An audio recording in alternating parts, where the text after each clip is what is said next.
So meron kaming bahay na malaki na invest, ayaw namin ibenta yan. So baon na kami sa credit card, tumatawag lahat ng bangko, tinataguan ko nung una hanggang sa pinapakiusapan ko na hinaharap ko na. Nagsiserve ako sa church, and then tumakbo ang konsehal, talo ko, so wala na akong income talaga. Hindi ko na alam gagawin ko. Hindi namin mag-give up yung umiiyak kami mag-asawa. Ang laki ng bahay namin, pero walang laman. Monoblock lang yung upuan, ganun lang. As in, sagad kami.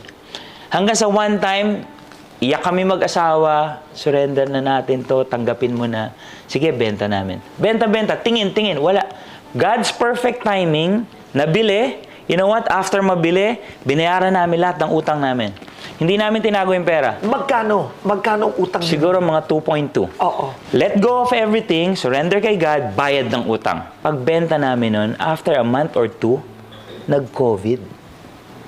Nag-lockdown. So, can you just imagine, kung hindi namin nilet go yun, at hindi namin binenta yun, nag-COVID, wala kami makukuha doon kahit magkano.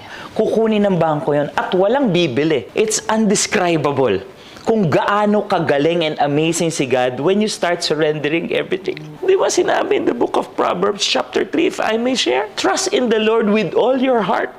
Lean not on your own understanding, Karen. In all your ways, you submit to Him and He will make your path straight.